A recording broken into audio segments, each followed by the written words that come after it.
Hello दोस्तों। नमस्कार, कैसे हैं आप सब? आई थिंक अच्छे होंगे। तो दोस्तों, हम इस वीडियो में बात करने वाले हैं DElEd fourth semester math. Math में सीरीज पार्ट टू की बात करेंगे, क्योंकि सीरीज पार्ट वन यानी 36 क्वेश्चन तक करा चुके हैं। ठीक है, तो उम्मीद है कि आप लोग देख भी लिए होंगे। और 36 क्वेश्चन अगर आप लोग देख लिए हैं तो उसके आगे से है 37 प्रश्न है। ये क्वेश्चन नंबर 37 से है, क्योंकि पार्ट वन में 36 नंबर तक हो चुका है। तो आज हम लोग देखेंगे इस वीडियो में 37 नंबर से। ठीक है, चलिए स्टार्ट करते हैं बिना समय इन्वेस्ट किए। स्टार्ट करते हैं हम लोग 37 नंबर। देखिए, प्रश्न 37 ये कह रहा है,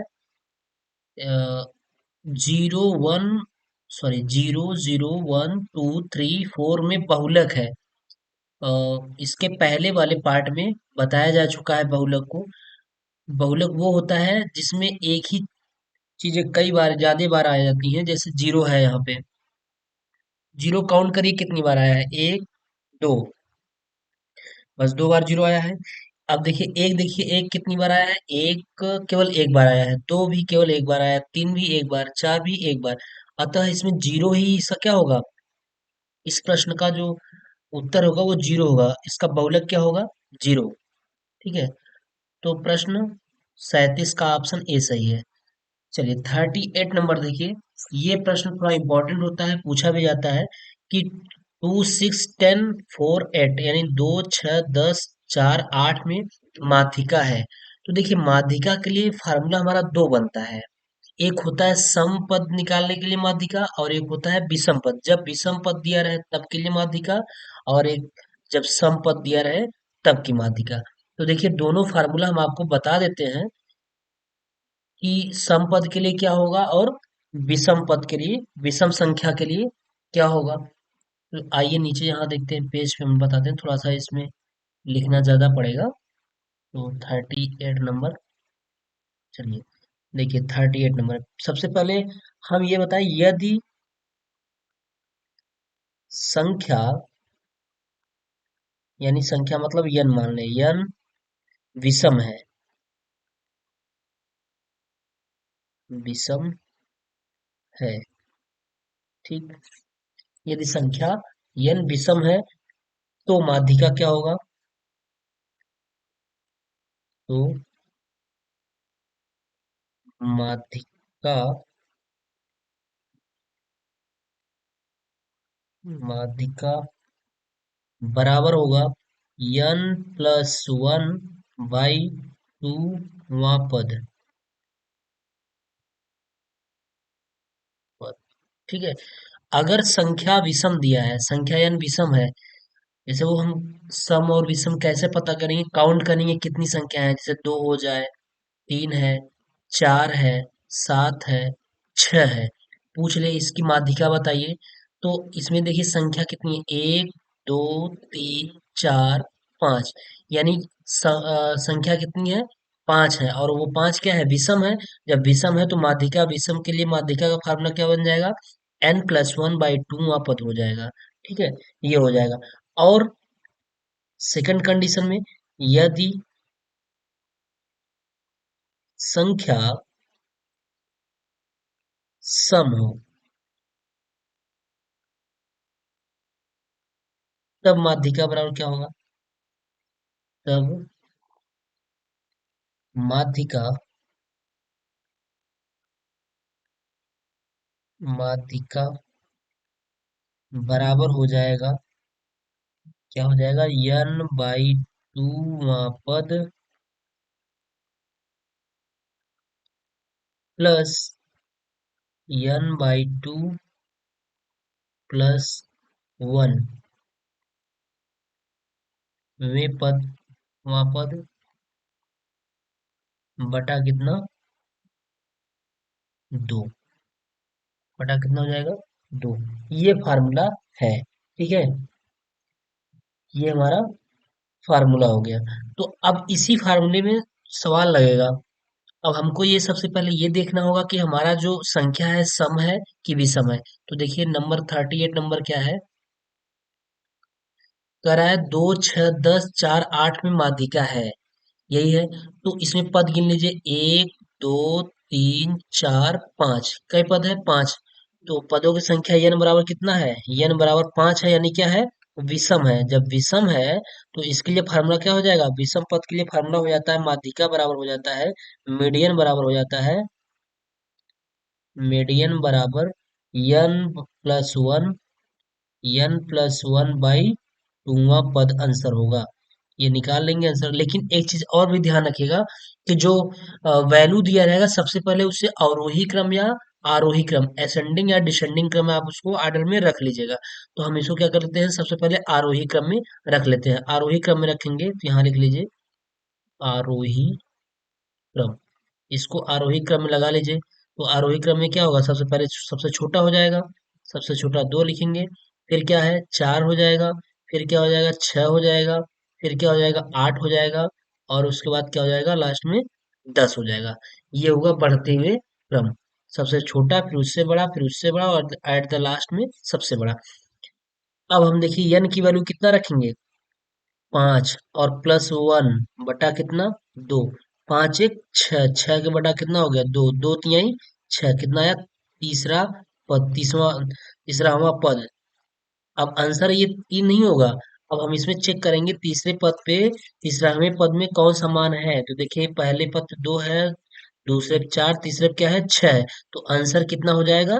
6। आंसर कितना होगा? 6। ऑप्शन कौन सही है? ए वाला सही है। ठीक है, तो ये माध्यिका निकालने का फार्मूला हुआ। आपको नीचे दिया गया है कि माध्यिका निकालने के दो फार्मूले होते हैं। एक आपका होता है कि जब n बराबर विषम दिया हो तब के लिए, और जब n बराबर सम दिया हो तब के लिए। ठीक है, चलिए नेक्स्ट प्रश्न देखिए। कह रहा 2 की घात 7 का मान कितना होगा? कह रहा 2 की घात 7 का मान।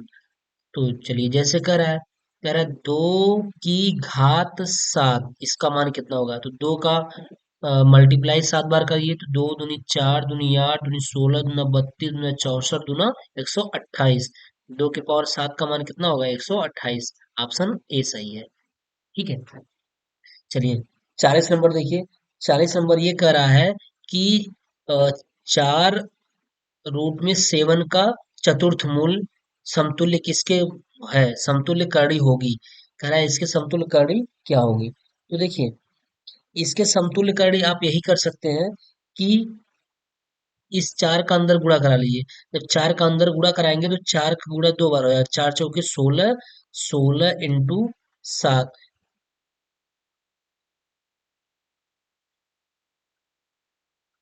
या फिर ऐसे करिए, 1 मिनट देखिए, इस तरीके से हो जाएगा। चतुर्थ मूल, इसका कह रहा है चतुर्थ मूल बताइए।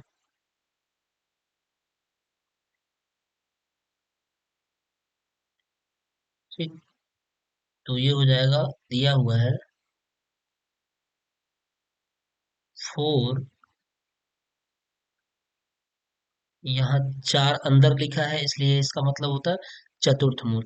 तो इसको सॉल्व कर लीजिएगा, 7 का चतुर्थ मूल निकाल लीजिएगा और 4 का अंदर गुणा करा लीजिएगा, या 4 बाहर, ऑप्शन में 4 बाहर दिया है तो बस 7 का 4 बार में आपने गुणा इसका चतुर्थ मूल निकाल लीजिएगा, वही जो आंसर हो जाएगा। तो आई थिंक इसमें से कोई मिलेगा नहीं। जैसे आप इसको ऐसे भी कर सकते हैं कि 4 चौके 16, इस 4 का अंदर गुणा करा लीजिए। तो 4 को जब अंदर गुणा कराएंगे तो 4 चौके 16, 4 इंटू 4, और इंटू क्या हो जाएगा? 7, और ये इसका चतुर्थ मूल हो जाएगा ये। तो देखिए होगा क्या? 4 चौक 16, 16 में 7 का मल्टीप्लाई करा दीजिए, 16 में 16 सत्ते 112 हो जाएगा। तो ये हो गया 112, और ये 4 यहाँ लिखा रहेगा, जो कि इसमें कोई ऑप्शन नहीं है, इसलिए इसका ऑप्शन कौन सा है? सिर्फ कोई नहीं। ठीक है, ऑप्शन डी। चलिए देखिए, करण निम्नलिखित में कौन राशि बड़ी है? ऑप्शन दिया हुआ है, करण निम्नलिखित में से कौन सी राशि बड़ी है? तो देखिए √2 दिया है, सॉरी हाँ, √2 दिया है, √3 दिया है, √5 दिया है, √4 दिया है। तो आपको पता होना चाहिए √2 की वैल्यू कितनी होती है। देखिए मैं बता दे रहा हूँ, √2 की वैल्यू 1.4142 होता है। √3 की वैल्यू कितनी होती है? 1.7321 समथिंग होता है। और √5 की वैल्यू कितनी हो जाएगी? 2.5 हो जाएगा। √4 की वैल्यू कितनी हो जाएगी? 2 हो जाएगा। अब आप इसमें देख सकते हैं कि सबसे बड़ी वैल्यू कौन सी है। सबसे बड़ी वैल्यू आपकी 2.5 है, 2.5। तो ऑप्शन कौन सा सही होगा? ऑप्शन सी सही होगा, अंडर रूट 5। चलिए, करड़ी अंडर टू का मान कितना होगा यहाँ बता दिया गया है। करड़ी में अंडर टू का मान 1.4142 होता है। तो 1.414 यही दिया है, ये तीन ही स्थान तक दिया है, तो ये हो जाएगा।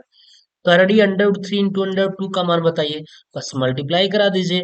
करड़ी में हो जाएगा 3 दूनी के 6, कितना हो जाएगा? यानी आप इसको ऐसे भी लिख सकते हैं, देख लीजिए यहाँ पे,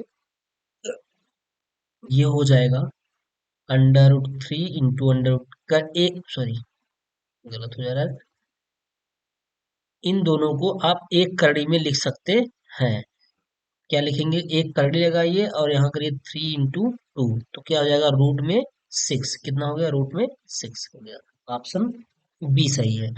फिर करा है 44 नंबर करा है, करड़ी under root 2 plus under root 9 का मान बताइए। वेरी सिंपल, अरे करड़ी में ये इसका वर्गमूल ले लीजिए। करड़ी में 4 का वर्गमूल 2 हो जाएगा, और प्लस करड़ी में 9 का वर्गमूल 3 हो गया, तो 3 2 5, आंसर क्या हुआ? 5 हुआ। चलिए, 7 का वर्ग क्या है? 7 7 49, आंसर 49, ये सही है। 169 का वर्गमूल क्या होगा? 13 होगा, पता है आपको। 1 - sin² और 1 + tan² का मान, ये सवाल पिछले क्लास में आप देखेंगे, इसके पिछले वाले क्लास में, पिछले वाले सीरीज में, तो ये सवाल बिल्कुल हुआ है। 1 - sin² बराबर क्या होता है? cos² और 1 + tan² बराबर होता है sec²। sec², या ए थीटा जहाँ ए है तो ए रख लीजिए, बराबर आप यहाँ करेंगे cos² इंटू sec² को लिख सकते हैं 1 क्या? cos², cos² कैंसिल, आंसर कितना आया? 1। ठीक, cot theta sine theta sec theta का मान होगा, देखिए, cot theta sine theta sec theta, आप टेग्नोमेट्री के फार्मूले पढ़े होंगे। काट थीटा बराबर क्या होता है? काट थीटा इजकल टू होता है कास थीटा साइन, कास और साइन के पदों में ये होता है कास थीटा अपन साइन थीटा। देखिए, जब तक आप टेग्नोमेट्री के फार्मूले नहीं याद रहेंगे, आपको सवाल नहीं लग पाएगा। अगर टेग्नोमेट्री के फार्मूले आपको अच्छे से रिमेम्बर हैं, याद हैं, तो आप आसानी से सवाल लगा लेंगे। टेग्नोमेट्री बहुत ही इजी होता है। तो चलिए लगाते हैं हम लोग सवाल।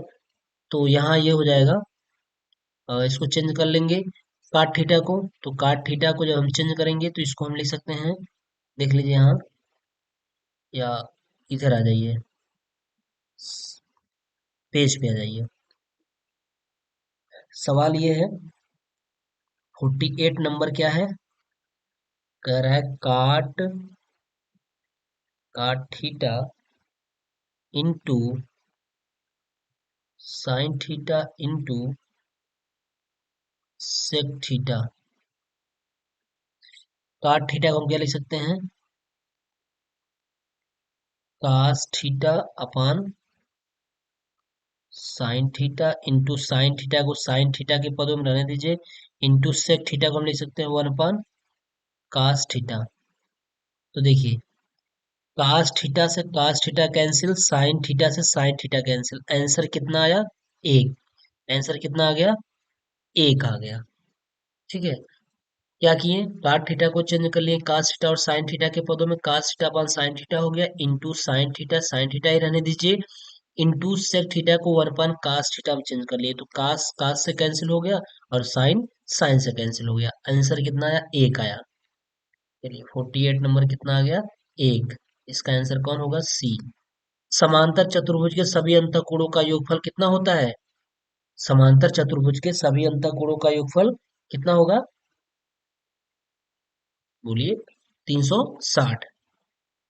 समांतर चतुर्भुज के सभी अंतःकोणों का योगफल कितना होता है? 360 होता है। समांतर चतुर्भुज कैसे बनता है? देखिए, मैं बना के दिखा दे रहा हूँ आपको।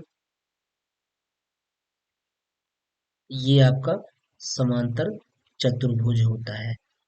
इसमें जरूरी नहीं है कि मतलब ये कंफर्म नहीं है कि प्रत्येक कोण ये 90 अंश का ही होगा, ऐसा नहीं है। बस ये है कि आमने सामने के कोण बराबर हो जाएंगे, और चारों अंतः कोणों का योगफल कितना होना चाहिए? 360 डिग्री आना चाहिए। अब कौन कोण कितना है इससे नहीं मतलब है, लेकिन हाँ, अगर चारों हम एंगल को जोड़ेंगे, जैसे ये है, ये बी है, ये सी है, ये डी है। अगर angle A plus angle B plus angle C plus angle D, अगर चारों एंगल को हम ऐड करेंगे तो उसकी वैल्यू कितनी आनी चाहिए? 360 डिग्री होनी चाहिए, है ना। चलिए अब कह रहा है सम चतुर्भुज के कोण होते हैं। देखिए, सम चतुर्भुज के जो कोण होंगे उसके सम्मुख कोण क्या होते हैं? बराबर होते हैं। सम्मुख में सारे कोण ये हमारे बराबर हो जाएंगे। देखिए सम चतुर्भुज कैसे बनता है? ये ये होता है, ये 90 डिग्री, ये हो जाएगा सम्मुख कोण हो जाएंगे ये। तो समचतुर्भुज के कोण होते हैं क्या? सम्मुख कोण बराबर होते हैं।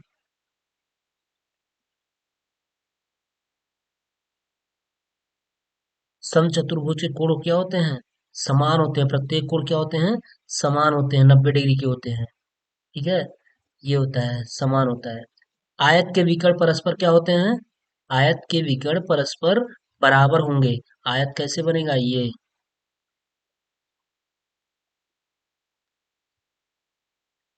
आमने सामने की जब भुजा बराबर रहेगी तो आयत के जो विकर्ण होंगे वो क्या होंगे? बराबर होंगे। चलिए 52 नंबर देखिए, किसी चतुर्भुज में सम्मुख भुजाओं का एक युग्म परस्पर समांतर है, चतुर्भुज होगा। क्या होगा? कह रहा है कि 52 कि किसी चतुर्भुज में सम्मुख भुजाओं का एक युग्म परस्पर समांतर है। केवल एक युग्म ऐसा है जो परस्पर क्या है? समांतर है। जैसे देखिए, समांतर बना रहे हैं हम, ये हो जाएगा। बराबर नहीं कहा है, कह रहा है किसी चतुर्भुज में सम्मुख सामने की भुजाओं का एक युग्म परस्पर समांतर है। परस्पर क्या हो जाएगा? समांतर हो जाएगा। चाहे इसकी बात कर ले इससे, चाहे इसकी बात कर ले इससे, समांतर है तो चतुर्भुज कैसा होगा? समलंब चतुर्भुज होगा। ये समलंब है चतुर्भुज आपका। कौन सा चतुर्भुज है? समलंब चतुर्भुज। ठीक है। वर्ग की चारों भुजाएं क्या होती हैं? समान होती हैं, यानी बराबर होती हैं। वर्ग ऐसे होता है, ये ये भुजा बराबर ये भुजा बराबर ये भुजा बराबर ये भुजा, इसलिए वर्ग का क्षेत्रफल क्या होता है? भुजा स्क्वायर होता है। ठीक है। तो वर्ग की चारों भुजाएं क्या होती हैं? समान होती हैं। 21 से 51 बटा 169 का वर्गमूल करा है, इसका वर्गमूल बताइए। तो देखिए इसका वर्गमूल निकालने के लिए हम निकालते हैं वर्गमूल। 21 सही 51 के बटा 169, इसका क्या निकालना है? वर्गमूल। वर्गमूल का चिन्ह करड़ी लगा दिए, इसका वर्गमूल निकालना है। तो देखिए 169 में 21 का गुणा करेंगे तो क्या हो जाएगा? 169 में 21 का आप गुणा कर लीजिए। 169 में 21 का गुणा करेंगे तो 9 हो जाएगा, 6 हो जाएगा, एक दो नवा के 18 का 8, हाथ लगा एक, दो छंग 12, एक 13, दो एक का दो, ये हो गया। 9 हो गया, 8 6 14 हो गया, 14 का ही 4, 3 एक 4, एक 5 हो गया, तो कितना आया? अ,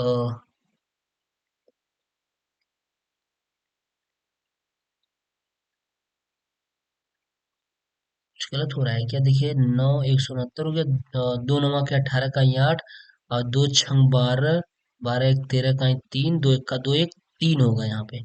ठीक है, तो यहाँ क्या होगा? 3 होगा। तो 3549 हो गया। तो क्या लिखेंगे? 3549 और प्लस 51 के बटा कितना हो जाएगा? 169। अभी करड़ी लगा रहेगा। ठीक, ये हुआ। अब 3549 में 51 क्या कर देंगे हम? ऐड कर देंगे। 3549 में 51 आप ऐड करेंगे तो 9 एक 10, 5 4 9 एक 10, यानी कितना हो जाएगा? और 5 4 5 एक 6 हो जाएगा, सीधा सीधा 3600 हो जाएगा। और बटा कितना? ए 169। अब इसका वर्गमूल हम निकाल लेंगे। तो 3600 का वर्गमूल कितना होगा? 60 होगा। छछा 36 60 हो गया, और 169 कितना होता है? 13 होता है। तो आंसर कितना है? 60 के बटा 13। अब 60 के बटा 13 आंसर दिया नहीं है, यानी भाग दिया है, तो भाग दे दीजिए आप। 60 बटा 13 में भाग देंगे तो 13, 13 चौके 52, और बचा कितना? 52, 8, 8 बटा 13, 4 सही 8 बटा 13। जब 13 का भाग 60 में देंगे तो 13 का भाग देंगे तो 4 बच जाएगा, 13 चौका 52 हो गया, और बचा कितना? 8, 8 बच गया बटा 13। तो 4 सही 8 बटा 13 हो गया। ठीक है, ऑप्शन कौन सही है? बी। ठीक है, आई थिंक समझ में आ रहा होगा आप लोग को, क्योंकि कुछ करना नहीं है इसमें, कैलकुलेशन है, कैलकुलेशन अगर आपकी अच्छी होगी तो हो जाएगा। अब इतना तो कैलकुलेशन अच्छा होना चाहिए, आप फोर्थ सेमेस्टर में है, कैलकुलेशन इतना तो अच्छी होनी चाहिए। चलिए ठीक है, नेक्स्ट क्वेश्चन कर रहा है रूट में 64 माइनस रूट में 36 किसके बराबर है? तो भैया 64 का वर्गमूल क्या हो जाएगा? 8 हो जाएगा, माइनस 36 का वर्गमूल क्या हो जाएगा? 6 हो जाएगा। 8 में से 6 गए 2, बस ऑप्शन भी सही। ठीक है, कह रहा है बेलन के आयतन का सूत्र। अब देखिए बेलन के आयतन का सूत्र आपको पता होना चाहिए। बेलन, ये हमारा बेलन है, ये बेलन के आयतन का सूत्र होता है क्या? पाई आर स्क्वायर एच, ये होता है पाई आर स्क्वायर एच। याद कर लीजिएगा, बेलन के आयतन का सूत्र क्या होता है? पाई आर स्क्वायर एच। ठीक है, ये हुआ बेलन के आयतन का सूत्र। चलिए अगला देखिए, कह रहा है बेलन के संपूर्ण पृष्ठ का सूत्र। बेलन के संपूर्ण पृष्ठ का सूत्र होता है 2 पाई आर प्लस एच। क्या होता है? संपूर्ण पृष्ठ किसके? बेलन के। बेलन का संपूर्ण पृष्ठ बराबर होता है 2 पाई आर, और क्या होगा? आर प्लस एच होता है। देखिए ऑप्शन में 2 पाई, ऑप्शन में कुछ नहीं मिल रहा है, ये इसका अंदर गुणा करा दिया है। चलिए हम लोग गुणा करा देते हैं, अंदर अंदर गुणा करा के देखते हैं। तो अंदर जब गुणा कराएंगे तो हो जाएगा 2 पाई आर स्क्वायर और प्लस 2 पाई आर एच, ये होगा answer. 2 pi R square plus 2 pi R H, देखिए कोई मिल रहा है?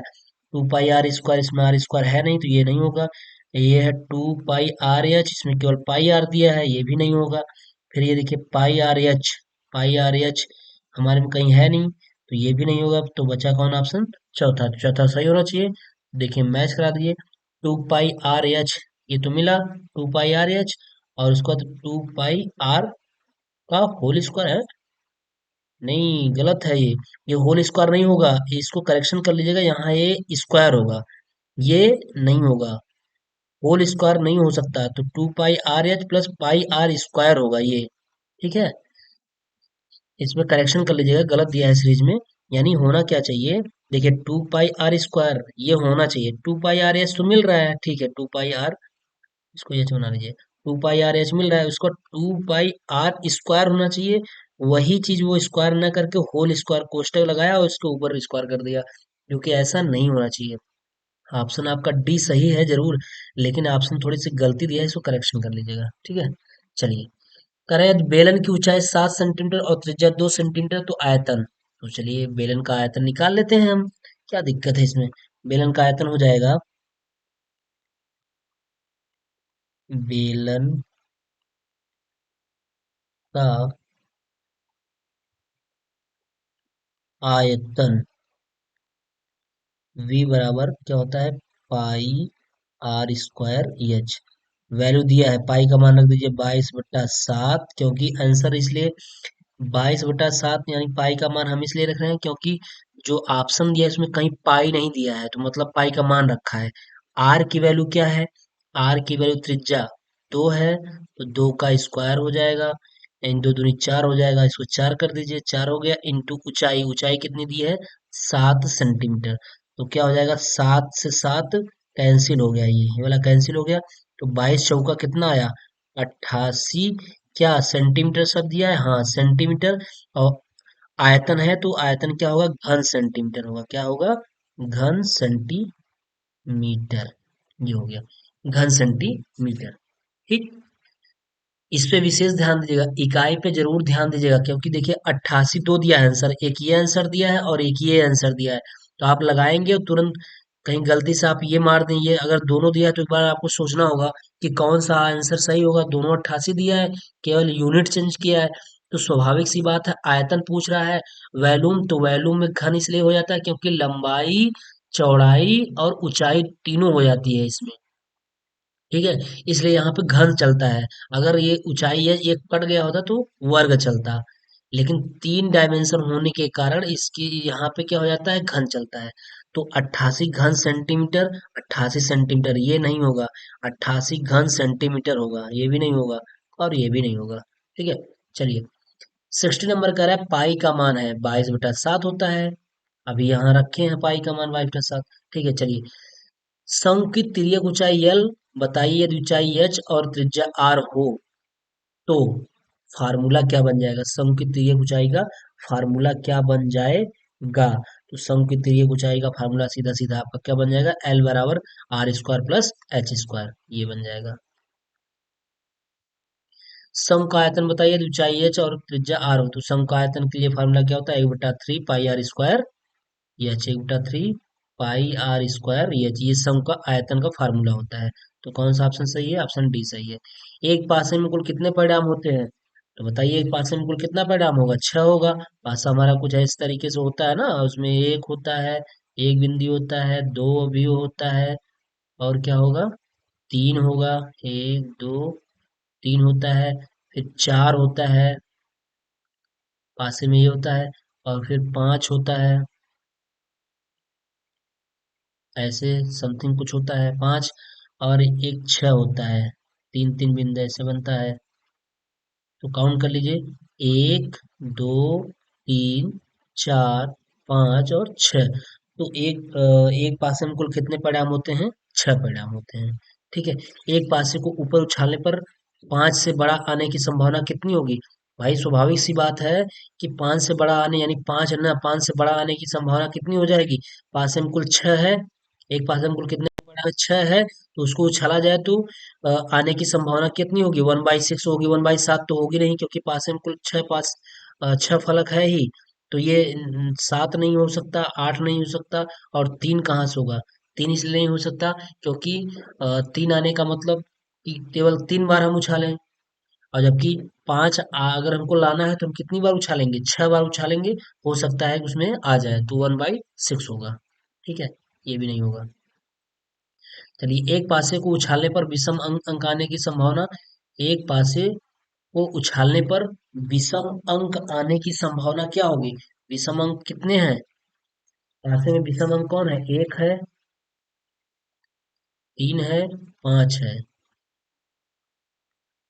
एक तीन पांच, न चार है, न दो है, और न छह है, तो कितनी होनी चाहिए, 1/3 होना चाहिए।